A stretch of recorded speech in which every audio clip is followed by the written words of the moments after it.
like Max Kaiser was doing with what do you call it, currencies, because he's in the currency markets. And as soon as enough people buy it, then he crashes right there. He goes long and he sells short. I mean, this guy is like a total scumbag. People are making money off of Twitter. You don't know this. Yeah, it's a scam that way.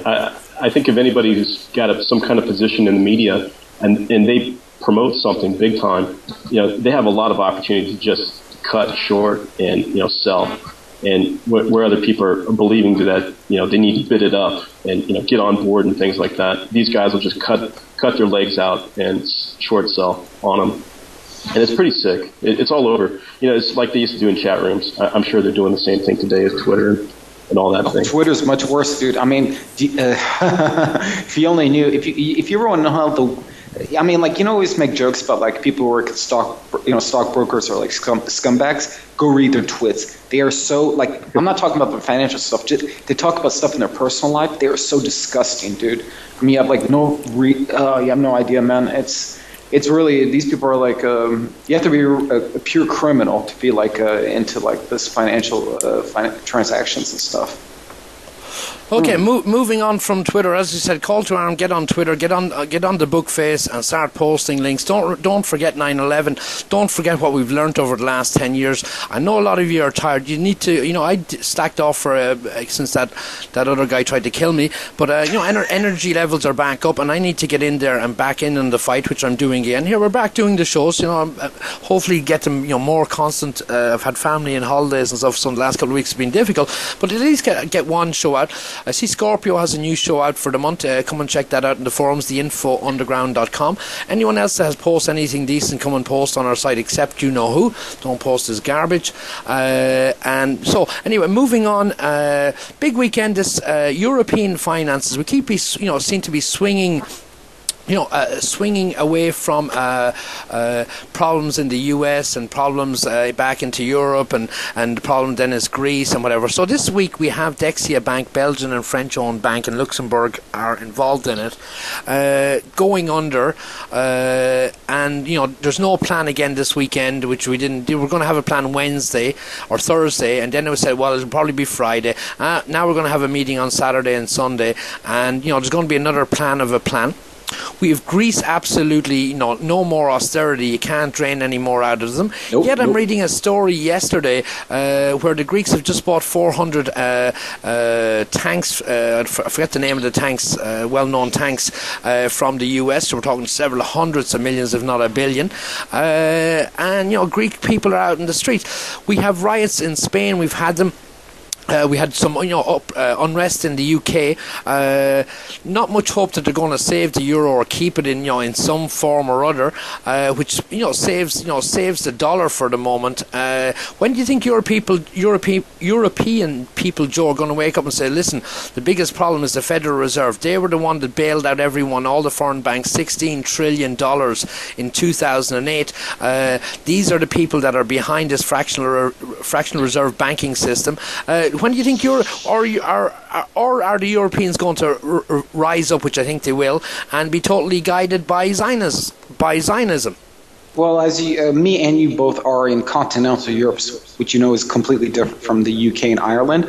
And from whatever I read, I'm not saying I'm fluent in several languages, but Ogner, you can always, like, if you lived in continental Europe long enough, you can read German, you can read Spanish, you can even read French. And I've been checking out. Yeah, well, Google Translate.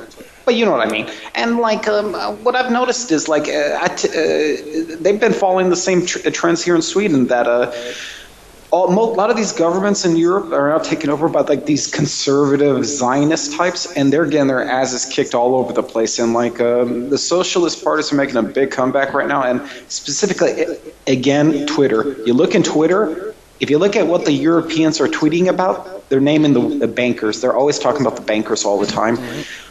So it seems to me like at least because I think like most of tweets that we follow are more of the intelligentsia.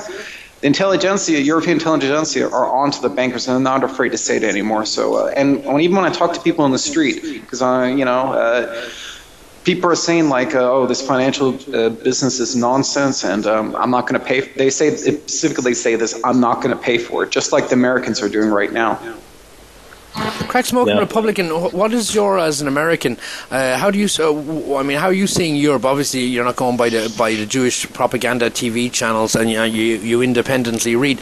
What do you read into it?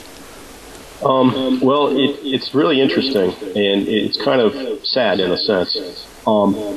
We have, who is it, Robert Shapiro at the IMF. Man, not that guy. This advisor that's saying, things may collapse, in the next few weeks. True. And the IMF has $1.3 trillion. People have to ask themselves, where did that money come from for an international organization? Well, I can give you an answer to that. The Swiss gave most of their gold to the IMF in 2004, so they do have a lot of countries. The Dutch gave them gold as well in 2004. Look at the Swiss currency; it's on parity with the American dollar now. Yeah, coming back down. Good for Swiss exporters, Joe. Not good for Swiss people, though. Well, this kind of really brings up the question of the EU. Where did that come from? That idea of a pan-Europe or pan-European union? Because the people didn't want any more Jewish wars. Right. There was a guy named Count Coudenhove Kalergi, wrote a book in 1925 talking about pan-Europe and pan-Europa. Is that the guy who is half Japanese? Yeah, that's the guy. I know exactly who you're talking about. Yep. Yeah, he. What was he saying? I have never heard of this character. Well, he created the idea of the EU, and he got financed like 60,000 gold pieces by Max Warburg. Yep. Post World War I, he championed this idea. He got people like Ludwig von Mises behind him. Yeah. He got people like Mises Institute. Yeah. Hayek behind him. Oh. He got all the conservatives behind him. It was a conservative movement, actually. And this guy really promoted the whole idea of Europe as an economic entity. And there's a fellow named Niall Ferguson from Harvard who wrote a paper about the European Union and how it originated. And he said that Warburg and Rothschild both wanted to create a Eurobond. And for them to create a Eurobond, they had to have European integration. So this whole thing of Europe is essentially a Jewish plan. It's a Jewish scheme, essentially. But it makes perfect sense. Instead of having to fight individual countries in a big war when the bankers want to take over, have all the countries, their citizens lose their sovereignty, which we have, and give it to unelected people in Brussels, in a country that's, it took the Dexia Bank to fail. They've just formed the government after 490 days. The Belgians are back. I mean, it's an insane system. It's crazy. It's simply crazy, the way it's running right now. People are expected to be taxed to death to pay for these bailouts, and and they didn't have any game going on they had no game in betting anything, and yet they have to pick up the bill for the bad debts and the bad outcomes. I'm telling you, we're on the street in continental Europe. They're not going to pick up that bill. It's going to be a revolution, and they, except for United Kingdom, Airstrip 1, they haven't been that successful in implementing their police state as they have been in America. And let me tell you one thing about Europeans, which I love about them. They will demonstrate on a drop of a hat. I mean, these people, socialist countries. Yeah. Well, yeah. Well, at least that's one good thing. And I mean, I'll say right now, their plan will not succeed in continental Europe. I can see it right now with my own eyes. Yeah, I think. I don't know. It's just this. This fractional reserve banking system now has the world flooded with OTC derivatives. Now, if we look at the four big banks in the US, what their risk, what their potential losses are, how much they're involved are.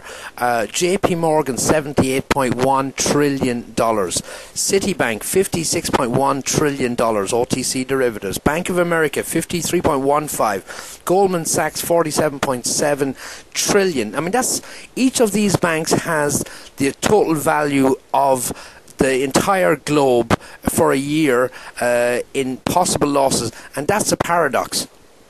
If you don't see that the whole system needs to be completely cleansed of Jewish bankers, I know what the system is, and I'm not going to, it'll probably end up being somewhere centrist, not some lefty, a free-for-all, somewhere that there is hard work and that you earn an honest day, somewhere down the line that we have honest people in that politicians, if you call them politicians, or it's an actual job to be a politician rather than being in a honeypot where you have all these lobbyists coming in with all the money.